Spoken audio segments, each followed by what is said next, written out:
সবাই একটু সামনে দিকে সবাই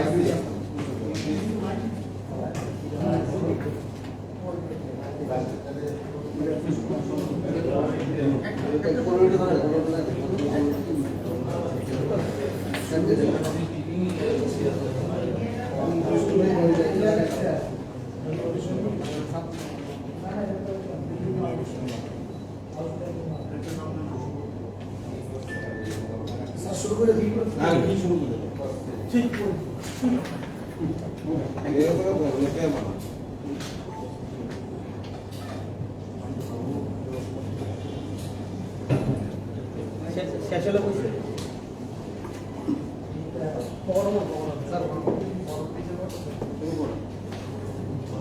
মাইকটা মাইকটা মাইকটা অফ আছে টুকি দিলাম এটা এটা অফ আছে ঠিক আছে সামনে এটা থ্রুতে কথা বলবো এটা থ্রুতেই কথা বলবো শুরু করবো। আচ্ছা, গুড আফটারনুন সবাইকে। প্রথমে আমি সম্ভাষণ জানাই, বহুদিন পরে আমরা আবার মিট করছি। আমার সঙ্গে আমার director finance mister S Dogra, আমার general manager technical mister Harekrishna Das, AGM DPNC mister Kanaklal Das এবং আমার পিআরও অ্যান্ড আদার্স অফিসার্সরা আছে। আজ আমরা আপনাদের সঙ্গে মিলিত হয়েছি আমাদের এই লাস্ট ইয়ারের যে ফিনান্সিয়াল ইয়ার গেল তার কি অ্যাচিভমেন্ট আমরা করেছি, জেনারেশন, ট্রান্সমিশন, ডিস্ট্রিবিউশন, তিনটে সেক্টরই আগামী বছর আমরা কি করতে যাচ্ছি এবং আমরা কনজিউমারের জন্য এবং ওভারঅল ত্রিপুরার পাওয়ার পজিশন ইমপ্রুভমেন্টের জন্য কী কী কাজ করতে যাচ্ছি সেটা একটু আপনাদের সঙ্গে আপডেট করার জন্য শেয়ার করছি। আপনারা জানেন আমাদের জেনারেশনের তিনটে জেনারেটিং প্ল্যান্ট আছে, দুটো, একটা বড়মুড়া, একটা রুকিয়া আর গোমতী। আমার বড়মুড়া রুকিয়া দুটো প্ল্যান্টই কিন্তু কন্টিনিউয়াসলি লাস্ট 6 মান্থস দুটো ইউনিট করে কন্টিনিউয়াসলি চলছে এবং গোমতী প্ল্যান্টও আমরা গত বছর প্রায় বহু চেষ্টার পরে একটি ইউনিটকে চালু করেছি এবং সেটাও কিন্তু কন্টিনিউয়াসলি আমার পাওয়ার জেনারেশন করছে। এবং আমাদের আগামী ভবিষ্যতে যে প্ল্যানটা আছে থ্রু এডিবি প্রজেক্ট, এই রুকিয়া প্রজেক্টের যে এখন open cycle gas power plant আছে সেটা টোটাল ক্যাপাসিটি হচ্ছে 63 মেগাওয়াট, ওটাকে আমরা 120 মেগাওয়াটে আপগ্রেড করব এবং সেটাকে সেম গ্যাস ইউজ করে আমরা ওপেন সাইকেল থেকে কম্বাইন্ড সাইকেলে কনভার্ট করব। তাতে যে বেনিফিটটা হবে, আমার ওভারঅল জেনারেশন কস্টটা কমবে এবং আমার এফিসিয়েন্সি বাড়বে এবং এটা হচ্ছে 3 বছরের প্রজেক্ট এবং এটা অলরেডি আমরা টেন্ডার ফ্লোট করে দিয়েছি এবং আমাদের পলিউশন কন্ট্রোল রিলেটেড কিছু ইস্যুস পেন্ডিং আছে, ওটা হয়ে গেলে আমরা এক্সপেক্ট করছি এই ফিনান্সিয়াল ইয়ার থেকে আমাদের কাজকর্ম শুরু হয়ে যাবে। এটা হচ্ছে আমাদের জেনারেশনের প্রথম টার্গেট এবং planning for the financial year 23-24। তারপরে যদি ট্রান্সমিশনে ধরেন, এখনও পর্যন্ত আমরা ট্রান্সমিশনসে লাস্ট 22-23-এ আমরা 7টা 132 কেভি সাবস্টেশন এবং 25টা 33 কেভি সাবস্টেশন চালু করেছি এবং কামিং ফিনান্সিয়াল ইয়ারে আরও দুটো 132 কেভি সাবস্টেশন চালু করছি। এগুলো মোস্টলি হচ্ছে সাউথ ডিস্ট্রিক্টে। বেসিক প্রবলেম হচ্ছে আমাদের টোটাল সাউথ ডিস্ট্রিক্টে, আপনারা জানেন, আপনারা মাঝে মাঝেই বলেন লো ভোল্টেজের একটা খুব প্রবলেম আছে, কারণ পুরো সাউথ ডিস্ট্রিক্টটা চলছে 66 কেভি সিস্টেমের ওপর এবং 66 কেভি সিস্টেমের ভোল্টেজ মানে যেখান থেকে জেনারেটিং পয়েন্ট থেকে অনেক দূরে সাপ্লাই যাচ্ছে এবং তার জন্য এখানে একটা ভোল্টেজের ইস্যু পুরো এরিয়াতে থাকে। আমাদের এই 66 কেভিটাকে কমপ্লিটলি আপগ্রেড করে 132 কেভিতে নিয়ে যাচ্ছি এবং আশা করছি এটা হওয়ার পর সাবরুমে বগাফাতে আমাদের 132 কেভি সাবস্টেশন হচ্ছে। এটা আশা করা যাচ্ছে এইটা হওয়ার পর গোটা সাউথের ভোল্টেজ রিলেটেড আর কোনো প্রবলেম থাকবে না। ইনফ্যাক্ট আপনারা জানেন লাস্ট আমাদের একটা রিসেন্টলি সিএম রিভিউ মিটিং ছিল, সেখানেও আমরা প্ল্যান করেছি যে বাই এটা জুন আমরা এটা কমিশন করে ফেলবো। সমস্ত 132 কেভি সাবস্টেশন আমার সাউথে প্রবলেম হয়ে কমিশন হয়ে যাবে। এর বাইরেও আমরা আরও 9টা 133 কেভি সাবস্টেশন কমিশন করব, সেটা আমার টার্গেট আছে বাই জুন থেকে ডিসেম্বরের মধ্যে আমার 33 কেভি সাবস্টেশনগুলো কমিশন হয়ে যাবে। এর বাইরে আমরা 458 কিলোমিটার 132 কেভি লাইন এবং 667 কিলোমিটার 33 কেভি লাইন কনস্ট্রাকশনের কাজ চলছে এবং এইগুলো সমস্তই আশা করছি আমরা 2023-24-এর মধ্যে পুরোটা কমপ্লিট করে ফেলবো।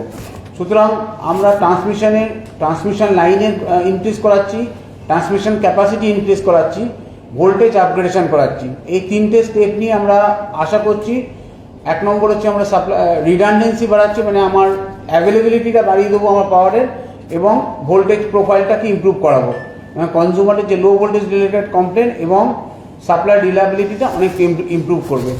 এটা আমার ট্রান্সমিশন উইংয়ে গেল। এবার আমি ডিস্ট্রিবিউশনসে বলি। ডিস্ট্রিবিউশনসে আপনারা জানেন আলটিমেটলি কনজিউমারের কাছে পৌঁছে যায় যেটা ডিস্ট্রিবিউশন সিস্টেমটা। ডিস্ট্রিবিউশন সিস্টেমের আমাদের বেসিক প্রবলেম হচ্ছে না, আপনারা জানেন যে আমার গোটা ত্রিপুরা রাজ্যে 70% হচ্ছে ফরেস্ট এরিয়া, এবং আমাদের ম্যাক্সিমামই হচ্ছে ওভারহেড লাইন। ওভারহেড লাইনে আমার ম্যাক্সিমাম যেটা হয়, যখনই ঝড় বৃষ্টি হয় এখানে সাবসয়েলটা এত গ্রিপটা কম, যে কোনো জায়গায় গাছ ভেঙে আমার ওভারহেড লাইনের ওপরে আমার ম্যাক্সিমাম সাপ্লাই ইন্টারাপশন হয়। এটা আপনারাও রেগুলার কমপ্লেন করেন, এটা প্রবলেমটা থাকে। আমরা এখন এইটা যেহেতু আমার এটা বেয়ার কন্ডাক্টর থাকে, বেয়ার কন্ডাক্টরে আমার এই সাপ্লাই ইন্টারাপশনটা বেশি ভিজিবল হয়। আমরা যেটা প্ল্যান করেছি, আপনাদের আগেও বলেছি যে আমরা 33 কেবি এবং 11 কেবি লেভেলে আমরা বেয়ার কন্ডাক্টরকে কভার্ড কন্ডাক্টর দিয়ে রিপ্লেস করে দেবো। কভার্ড কন্ডাক্টর হওয়ার বেনিফিট যেটা হবে, আমরা ইনসুলেটেড কন্ডাক্টর হওয়ার ফলে ইন্টারমিডিয়েন্ট এই যে ট্রিপিং হয় because of the tree falling, এই জিনিসটা কিন্তু আশা করা যায় 100% ইরেডিকেট হবে না, 100% বন্ধ হবে না, কিন্তু এক্সপেক্টেডলি আমার 60% 70% ব্রেকডাউন কমে যাবে। এটা হচ্ছে আমাদের ফার্স্ট স্টেপ। আগরতলা টাউনের জন্য আমরা কিন্তু ইন ফেজেস পুরো ওভারহেডটাকে আমরা রিমুভ করে দেবো। আমরা এই ফেজে ফার্স্ট যেটা প্ল্যান করেছি, এখন আমরা 132 কেবি এবং 33 কেবি পুরো আন্ডারগ্রাউন্ড করে দেবো, এবং তার সঙ্গে বনমালীপুরের একটা ডিভিশনকে আমরা আন্ডারগ্রাউন্ডে কনভার্ট করছি। এলটিতেও এলটি আন্ডারগ্রাউন্ড করে দেবো, উইথে পিলার বক্স বসিয়ে একটা রিং সিস্টেম করবো, মানে যে আমার একটা কেবিল যাতে ফল্ট হলে অন্য দিক থেকে সাপ্লাই রেস্টোর করা যায়। এবং এটা যদি আমার সাকসেসফুল হয়, এবং এটা কিন্তু আমরা পর্যায়ক্রমে আগামী 2 বছরের মধ্যে পুরো আগরতলা টাউনকেই আমরা এইচটি এলটি এবং এইচটি এন্টায়ার লাইনটাকে আমরা আন্ডারগ্রাউন্ড করে দেবো। এটা আমাদের গভর্নমেন্টেরও পলিসি, এবং এটা আমরা কিন্তু অলরেডি ইমপ্লিমেন্ট করতে শুরু করেছি, টেন্ডারিং হয়ে গেছে, এবং আশা করছি আগামী 6 মাসের মধ্যে আমাদের আন্ডারগ্রাউন্ডের 60% of the job will be completed. এটা গেল আমাদের রিগার্ডিং আন্ডারগ্রাউন্ডিং। আমরা আরেকটা বিরাট বড় স্টেপ নিয়েছি, যেটা আমাদের আপনাদের কাছেও বিভিন্ন সময় কমপ্লেন আছে, আমাদের একটা সেফটি রিলেটেড প্রবলেম আছে। আমাদের যে এমপ্লয়িরা ওভারহেডে রাস্তায় দাঁড়িয়ে কাজ করে, তাদের সেফটি ইকুইপমেন্টের কিছু প্রবলেম ছিল। আমরা ফ্রেশ সবার জন্য সেফটি ইকুইপমেন্ট পারচেস করেছি এবং সবাইকে আমরা ইস্যু করেছি, এবং আমরা এখন চেষ্টা করছি সবাই যেন সেফটি ইকুইপমেন্ট ইউটিলাইজ করে তার সমস্ত অপারেশনগুলো করে। এটাতে ইনিশিয়ালি লোকের মধ্যে একটা রেজিস্ট্যান্স থাকে যে এই ইকুইপমেন্টটা এটা শুধু ইউজ করে কাজ করার মধ্যে কিছু প্রতিবন্ধকতা থাকে, কিন্তু আমরা লোকের মধ্যে অ্যাওয়ারনেস বাড়ানোর চেষ্টা করছি ট্রেনিংয়ের মাধ্যমে, আমার অফিসার্সদের মধ্যে এবং আমার ওয়ার্কার্সদের মধ্যে চেষ্টা করছি আমরা বাড়ানোর জন্য, যাতে আমার লোকের আলটিমেটলি লাইফটা যাতে সেভ হয়। কারণ আমরা চাই না যে ইলেকট্রিক্যাল কাজ করতে গিয়ে আমার কোনো এমপ্লয়ি কোনো অ্যাক্সিডেন্টে উঠুক, whether it is a fatal or non fatal, এটা আমরা কেউ চাই না। সুতরাং আমাদের টার্গেট হচ্ছে আমাদের যত অ্যাক্সিডেন্ট, ইলেকট্রিক্যাল অ্যাক্সিডেন্ট কমাতে হবে। তার জন্য আমরা সেফ অপারেশনের জন্য চিন্তা ভাবনা করছি। তার জন্য আমরা সেফটি ইকুইপমেন্ট আমরা সাপ্লাই করেছি, এবং এখন এনশিওর করার চেষ্টা করছি যাতে সেই ইকুইপমেন্টটা প্রপারলি ইউটিলাইজ হয়। এর বাইরে আমরা চুরি ধরার জন্য আমরা একটা ভিজিলেন্স সেল চালু করেছি, সেটা রেগুলার বেসিসে আমার এখন বিভিন্ন রুটিন ভিজিট হচ্ছে, তাতে আমরা ডিফারেন্ট রকম অ্যানোমালিজ দেখতে পাচ্ছি। অনেক জায়গায় হয়তো দেখা গেছে মিটারিংয়ে কোনো প্রবলেম আছে, কোথাও ডাইরেক্ট হুকিং আছে, সেগুলো আমরা কেস ফাইল করছি এবং তাদের এগেনস্টে অ্যাকশন নেওয়ার জন্য থানায় এফআইআর করছি।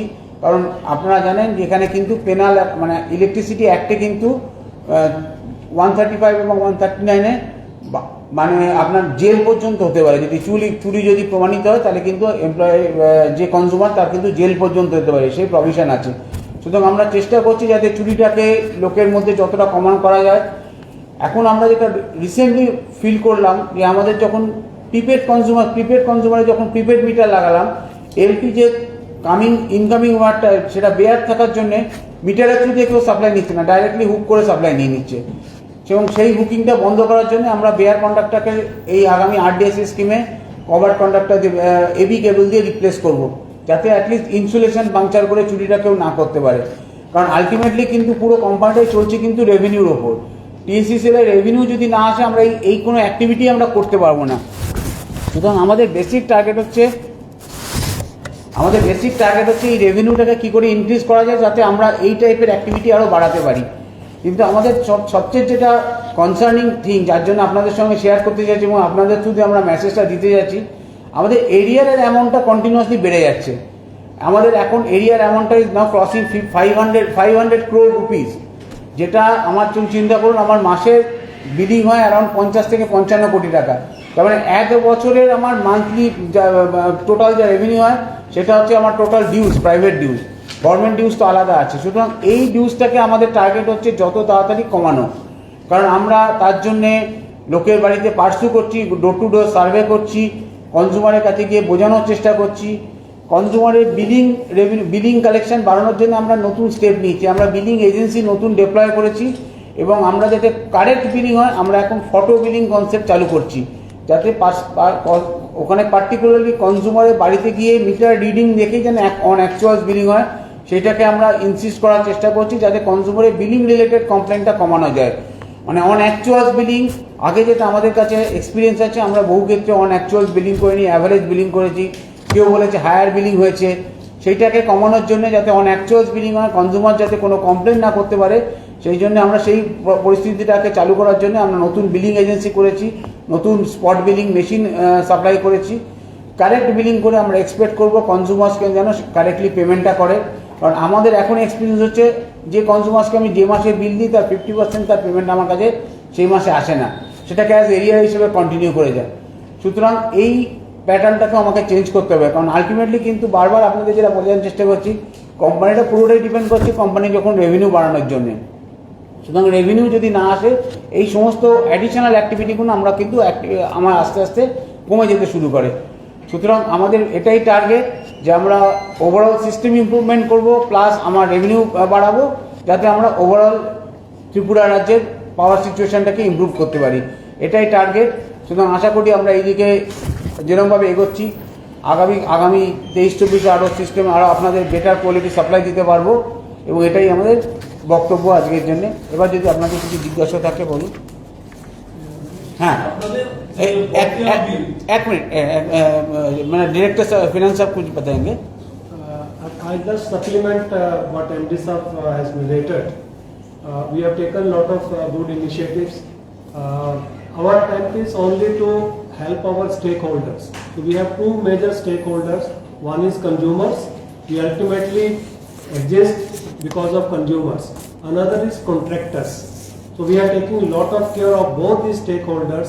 If I come one by one, first I take the contractors. We are ensuring that they get all their payments in within given timeline, which are Act specified timelines. We have taken a lot of good initiatives during the last 2-3 years just to ensure that they get the payment. One of the recent scheme implementation is under MSME Act, that is early payment to the contractor. There is one government RBI guideline which deals with trades, trade receivables electronic discounting system, under which contractors, MSME contractors, they get the financing from different banks. We have started that initiative. Board has approved that. We have to implement that. We have done the onboarding on the government trades portal. So interest is that contractor who are our business associates, stakeholder, they should get the timely payment to give us better service. Second is consumers.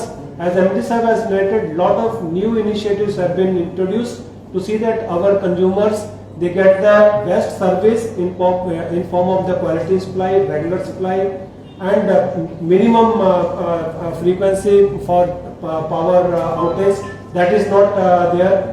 You know, this power load shedding is not absolutely in the state. These are all due to the good initiatives which entire TSCL team, along with full support from the state government including power department, we have introduced new initiative.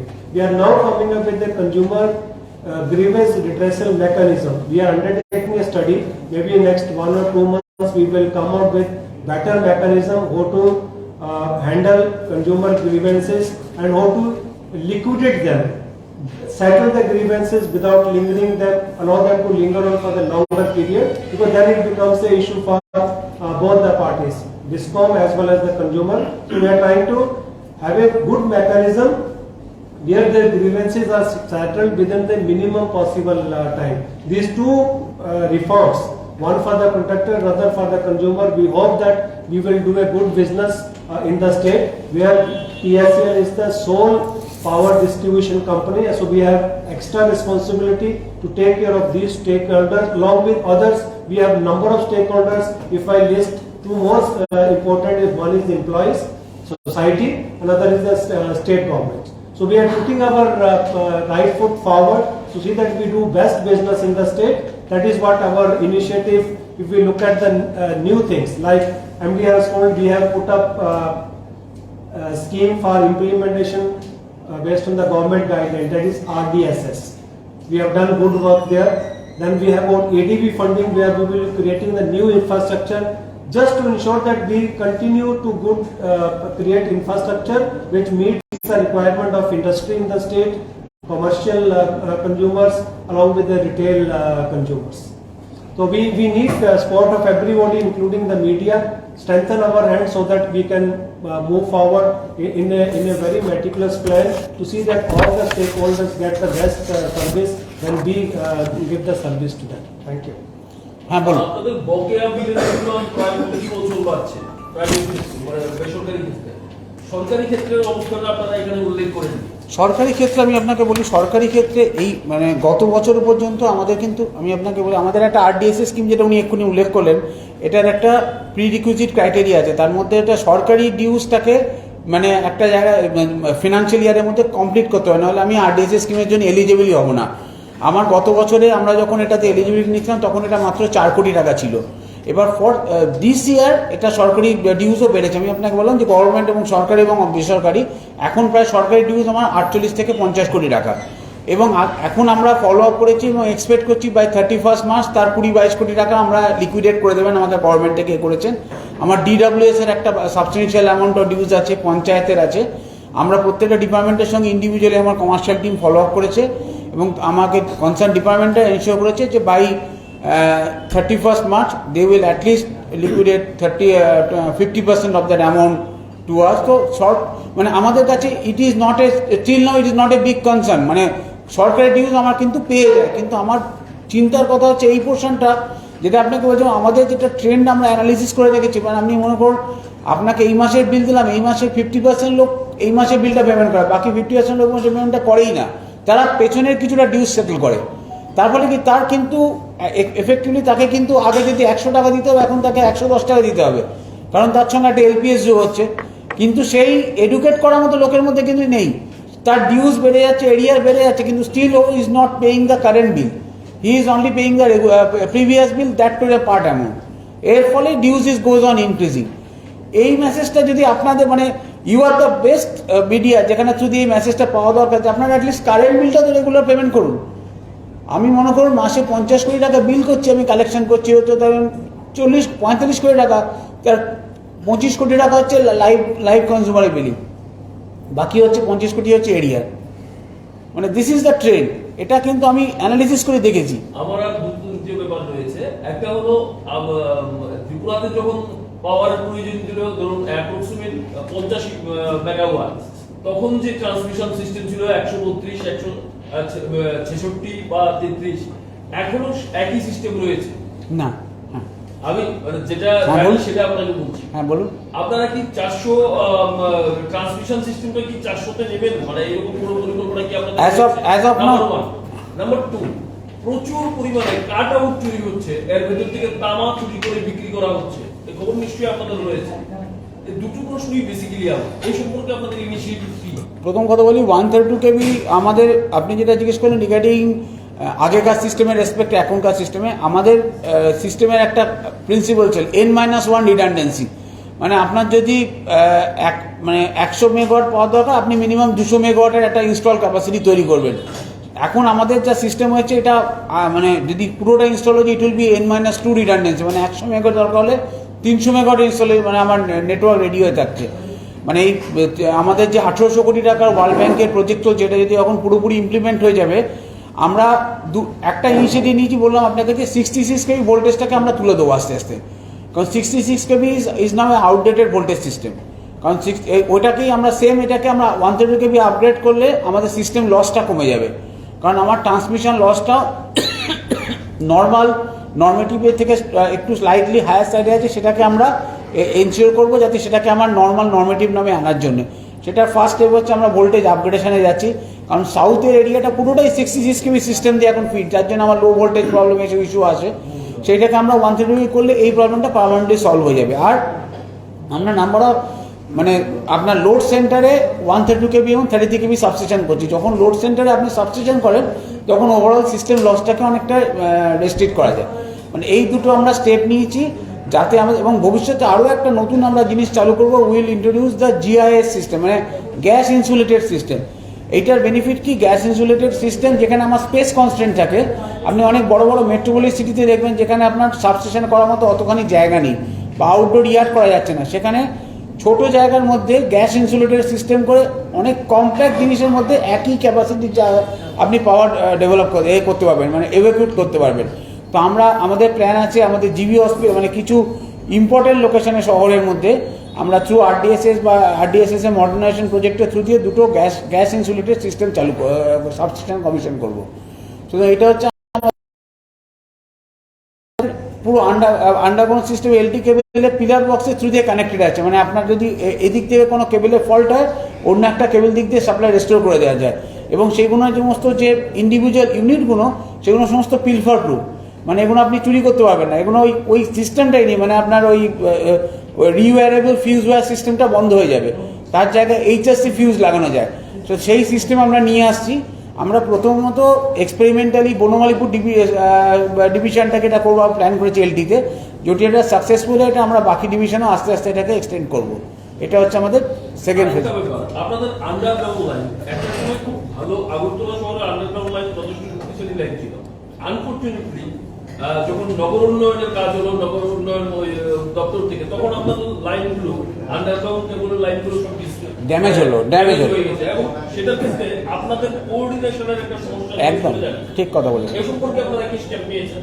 আমরা যার সময় এই সমস্যাটা হয়েছে, যার দায়িত্বহীনতা, যেটা আমরা যতদূর জানি উনি আগরতলায় রয়েছেন, এই সম্পর্কে আপনার কি বক্তব্য? না, আমি কারো পার্সোনাল আমি আপনাকে বলছি যার সম্বন্ধে আমরা যে স্কিমটা নিয়েছি সেটা হচ্ছে আমরা কেবল রুট মার্কার চালু করব। মানে আমার বেসিক্যালি কী হয়, মানে কেবলের যখন কোনো কেবল লিঙ্ক হয় তার একটা আইডেন্টিফিকেশান করতে দিতে হয় যে এই রুট দিয়ে হাই টেনশন কেবল যায়। সেই এখানে দেখবেন কিন্তু আগরতলায় কোথাও এই জিনিসটা নেই। আমরা কিন্তু আগামী ভবিষ্যতে আমরা যা কেবল লিঙ্ক করবো উইথ কেবল রুট মার্কার দিয়ে করব, যাতে আমরা আইডেন্টিফাই করে দিতে পারবো এবং আদার এজেন্সিও জেনে যাবে যে এইখান দিয়ে পাওয়ার ইউটিলিটি কেবল আছে। প্লাস আমরা প্রোটেকশন কেবল টাইলস ইউজ করা প্ল্যান করেছি, কারণ এতদিন পর্যন্ত আপনি দেখবেন কেবলের যখন প্রোটেকশন দেয় কোনো ইট দিয়ে আর কিছু চুন সুরকি দিয়ে করে, কিন্তু সিস্টেমের যখন কেবল ফেলায় তার উপর প্রোটেকশন টাইলস দেওয়ার একটা প্রভিশন থাকে এবং ডিফারেন্ট ভোল্টেজ লেভেলের জন্য ডিফারেন্ট টাইলস পাওয়া যায়।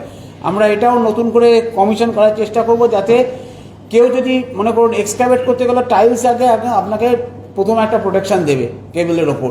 প্লাস আমরা কেবল রুট মার্কার ইউটিলাইজ করবো যাতে একটা আইডেন্টিফিকেশান মার্ক থাকে যে আমার কেবলটা এই পার্টিকুলার রুটে আছে, যাতে আদার এজেন্সিকে আমরা প্রপারলি অ্যাওয়্যার করতে পারি।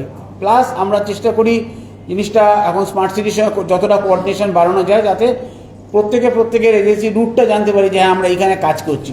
মানে কোঅর্ডিনেশন যেটা আপনি বলেন যে কোঅর্ডিনেশনটাকে বাড়ানোর চেষ্টা করবো, যাতে ভবিষ্যতে এই জিনিসটা ultimately it is a national wastage, একজনের কাজের জন্য আরেকজনের কাজ ড্যামেজ হচ্ছে। সেটাকে অ্যাভয়েড করার জন্য আমরা দিস ইজ দ্য প্ল্যান যে আমরা ইন কোঅর্ডিনেশন কাজ করব এবং আশা করতে পারবো এটাকে ফিউচারে যে প্রবলেমটা ফেস করেছি সেটা আশা করি কামিং ফিউচারে আসা উচিত না, এই কথাটা স্টেপ নিই।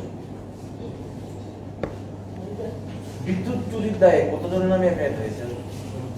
আমাদের এখনো পর্যন্ত 699 রেডস হয়েছে, ডিসকানেক্টেড করেছি।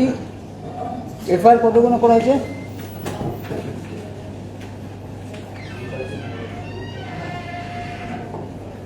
এটা আমরা পেনাল্টি এই তো আমরা 3825 বুক লাইন নিয়েছি, কিন্তু এফআইআর কাউন্টটা নেই। এফআইআর কাউন্টটা আপনাকে দিয়ে দেবো, আমার কাছে এক্স্যাক্ট কাউন্টটা নিয়ে আমি আপনাকে দিয়ে দেবো। বেসিক্যালি কোন কোন এরিয়াতে চুরিটা, বিদ্যুৎ চুরিটা হচ্ছে, কোন কোন জায়গাতে হচ্ছে বেশি হচ্ছে, কোন জায়গাতে ডেটা আছে? হ্যাঁ, বক্সনগর মানে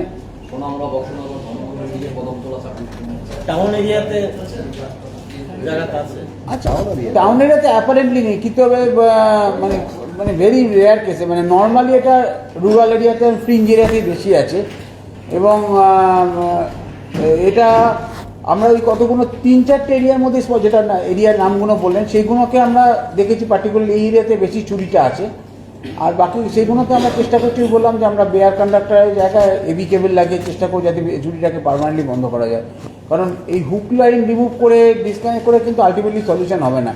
আমাকে এই করতে হবে যাতে হুকিংটা নাই করতে পারে, সেই জিনিসটা চালু করতে হবে। সেটার জন্যই আমরা চেষ্টা করছি এবি কেবল দিয়ে যদি সেটেল করে দেওয়া যায়। স্যার একটা মিনিট স্যার, বলুন। বিষয়টা হচ্ছে আপনারা বলছেন যে বেসিক রেভিনিউ বাড়ানো, বেসিক রেভিনিউ তুই বলি বেসিক রেভিনিউ মানে বলছি ওভারঅল আমি বললাম যে আমাদের টোটাল বিজনেসটাই চলে রেভিনিউ জেনারেটেড। আমার যদি যে মান্থলি বিলিং অ্যান্ড কালেকশানের ওপর যে রেভিনিউটা আসে সেটার ওপরই আমি বাকি অ্যাক্টিভিটিগুলো করতে পারি। মানে আমার যদি যত রেভিনিউ, কারণ আমার তো একটা কমিটমেন্ট থাকে টু দ্য জেনকোস, জেনারেটর কোম্পানি থেকে যে আমরা পাওয়ার পারচেস করি বা যে গ্যাস পেমেন্ট করি তার একটা মান্থলি কমিটমেন্ট থাকে। এবং আপনারা জানেন এখন নতুন মিনিস্ট্রির এখন নতুন গাইডলাইন এসছে, আপনি যদি জেনারেটর কোম্পানির বিল 75 দিনের মধ্যে পেমেন্ট না করতে পারেন আপনার কিন্তু সাপ্লাই রেগুলেশন হয়ে যাবে। মানে আপনার কোনো ম্যানুয়াল ইন্টারভেনশন হবে না, অটোমেটিক্যালি সাপ্লাই রেগুলেশন হয়ে যাবে। আমার বন্ধ প্রশ্ন হচ্ছে বন্ধ স্যার হয়ে- বিদ্যুৎ বিল কি বাড়ছে কি না? বাড়ছে, ডেফিনেটলি বাড়ছে। এবছর কি বাড়বে স্যার? আমরা যেটা করেছি শুনুন, আমি তার বাড়ানোর জন্য আমরা দুটো স্টেপ নিচ্ছি। একটা হচ্ছে প্রচুর ফল্টি মিটার রিপ্লেসমেন্ট করেছি। এক আমরা প্রচুর দেখেছি, আমরা আইডেন্টিফাই করেছি যে আমার কতগুলো মিটার ফল্টি আছে। ফল্টি মিটার মানে আমরা কতগুলো মিটার ডিফেক্টিভ আছে। আমরা সিঙ্গেল ফেজ, 3 ফেজ এবং সিটি মিটার আমরা প্রথম আইডেন্টিফাই করেছি, যেগুলো হাই ভ্যালু কনজিউমার, মানে যারা 3 ফেজ কনজিউমার বা সিটি মিটার কনজিউমার, তাদের আমরা মিটার রিপ্লেস করে দিচ্ছি যাতে অন অ্যাকচুয়াল বিলিং হয়, যাতে কেউ না বলতে পারে যে আমার অ্যাভারেজ বিলিং হয়েছে। সেই জন্য আমরা মিটার প্রকিওর করে মিটার কিন্তু ডিস্ট্রিবিউট করেছি এবং বিভিন্ন ডিভিশনে কিন্তু মিটার রিপ্লেসমেন্ট করে দিয়েছে, মানে মিটারগুলোতে যাতে স্বচ্ছতা থাকে অন অ্যাকচুয়াল বিলিং হয় এবং অ্যাক্টিভ বিল হয়, সেই জন্য আপনারা ব্যবস্থা একদম অন অ্যাকচুয়াল বিলিংয়ে। তাতে দেখেছি আমাদের আগে যা বিল হতো that is a under rated billing হতো। যেহেতু আমরা অ্যাভারেজ বিলিং করতাম, আমাদের অ্যাভারেজ অ্যানালিসিস হচ্ছে আমার আন্ডার রেটেড বিলিং হতো। এবার অ্যাকচুয়াল বিলিংয়ের রেসপেক্টে আমার কিন্তু বিলিং অ্যামাউন্টটা বাড়ছে। স্যার কত বাড়ছে এটা কি এখন বলা যাবে? অ্যাপারেন্টলি আমি বলতে পারি এটা করার পরে এক্সপেক্টেডলি বিলিং অ্যামাউন্ট আমার 10%-এর মতো তো বেড়েছেই। I'll supplement your this what MD sir has told. If I look at my accounts, we put up lot of efforts to see that our revenue grows 10%, 15%. We have some setbacks. One is theft. Another is some billing related problem. Despite that, we are putting a good show. I'll just show during 21-22 we recorded a revenue of 1600 crores. 1600 crores total revenue. During 9 months, we have reported already 1300 crores. So another 3 months to go. So we put up another 300. So 400. So we will be touching 1700 crore. This is our efforts with whatever support we get from infrastructure, from the consumers who are very sincere. We have some problems where we lose the revenue, that is theft. Another is somewhere the billing is not done in time, that is why we suffer losses. So revenue trajectory is positive, at least 10%. এই এখানে চা দিলেন we are আমাদের, showing. চা দিয়েছে সবাইকে।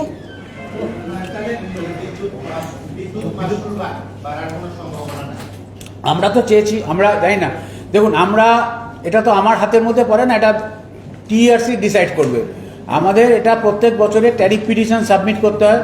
আমরা আমাদের রিকোয়ারমেন্ট দিয়ে আমরা ট্যারিফ পিটিশন সাবমিট করেছি, কালকেই হিয়ারিং আছে, প্রথম হিয়ারিং কালকেই আছে। এখন টিআরসি উইল ডিসাইড যে কত কি হবে, কি হওয়া উচিত। কারণ আমার ফর ইউর ইনফরমেশান আমাদের কি বলে, আমার গ্যাসের দাম লাস্ট 6 মাসের মধ্যে প্রাইস বেড়েছে। মানে আগে যেটা $5 ছিল পার এতে, সেটা এখন $15 চলছে। মানে আমাকে মাসে যদি 15 কোটি টাকা আগে গ্যাসের বিল হতো, এখন সেটা 40 কোটি টাকা বিলিং হচ্ছে। তো এটা তো আমি নিজের জেনারেট করতে পারবো না, অ্যাকচুয়ালি আমি এটা ক্লেম করেছি। এখন টিআরসি রেসপন্সিবিলিটি হচ্ছে ওটাকে কতটা অ্যাকসেপ্ট করবে কি করবে না। আমি আমার ডকুমেন্টেশন দিয়ে ক্লেম করবো, কারণ এটা তো পুরোপুরি রেগুলেটেড বিজনেস। রেগুলেটেড যেটা ডিসাইড করবে সেই অনুসারে ট্যারিফ হবে।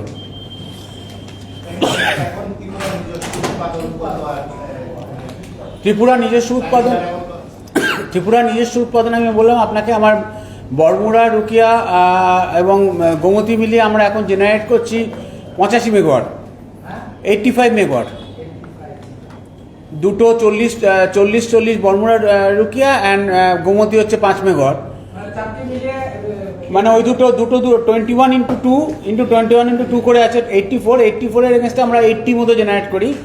আর অ্যারাউন্ড যেটা 5 মেগাওয়াটের সেখান থেকে 2.5 মেগাওয়াট, মানে ধরুন 83 মেগাওয়াটের মতো জেনারেট করি এখন। পালাটানা আমার না, পালাটানা ওটিবিসি প্ল্যান, ওর থেকে আমার 190 মেগাওয়াট আমার আছে, মানে আমার অ্যালোকেশন হচ্ছে মানে ওরা যদি 726 মেগাওয়াট জেনারেট করে তাহলে আমার অ্যালোকেশন হচ্ছে 190 মেগাওয়াট। ওরা গ্যাসের অভাবে পুরো জেনারেট করতে পারে না, আমরা মোটামুটি 140 থেকে 50 মতো পাই পালাটানা থেকে। নেপকোর পুরো পাওয়ার আমরা নিই, অ্যারাউন্ড 90-100 মেগাওয়াটের মতো আমরা নেপকো থেকে নিই। বাকি আমরা অন্যান্য গ্রিড থেকে যে পাওয়ার নিই। আমাদের অ্যাসেস করে দেখেছি গত বছর আমাদের হায়েস্ট পাওয়ার গেছিল, রিকোয়ারমেন্ট এসেছিল 335 মেগাওয়াটের। 335 মানে গোটা মানে শুধু ত্রিপুরা স্টেটে। প্লাস আমরা বাংলাদেশকে পাওয়ার দিয়েছিলাম অ্যাভারেজ 160 মেগাওয়াট, মানে আমার মোটামুটি 500 মেগাওয়াট হচ্ছে রিকোয়ারমেন্ট পুজোর সময়, পিক ডিম্যান্ড। এবং সেইভাবে আমরা প্ল্যানিং করে পাওয়ার রিকোয়ারমেন্ট এস্টাবলিশ করি। গত বছর কি 160 মেগাওয়াট বাংলাদেশকে দিয়েছে? হ্যাঁ, 107 মেগাওয়াটও দিয়েছি, 335 মেগাওয়াটও করেছি, সাপ্লাই করেছি উইদাউট লোডশেডিং। মানে আমাদের এক উইক আমাদের গেছে অ্যাভারেজ 330 থেকে 340 মেগাওয়াট পাওয়ার রিকোয়ারমেন্ট গেছে। এখন এই চারটা মিলে 85 মেগাওয়াট পাওয়া আমাদের নিজস্ব, প্লাস আমরা বললাম না 150-60 মেগাওয়াটের মতো এখান থেকে নিই, 100 মেগাওয়াটের মতো নেপকো থেকে আসে, প্লাস 100 মেগাওয়াট নেপকো। হ্যাঁ, বাকি আছে আমার বিভিন্ন অন্যান্য যা হাইডাল পাওয়ার আছে, আমাদের বিভিন্ন লং টার্ম পিপিএ আছে, প্লাস আমরা এক্সচেঞ্জ থেকে পাওয়ার কিনি।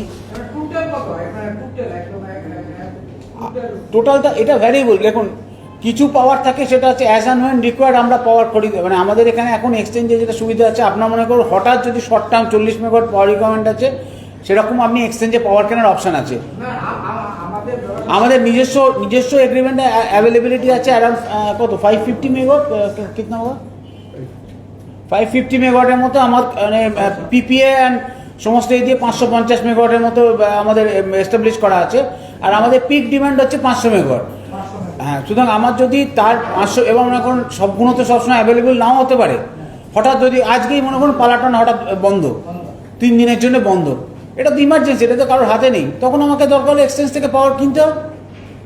Transient state.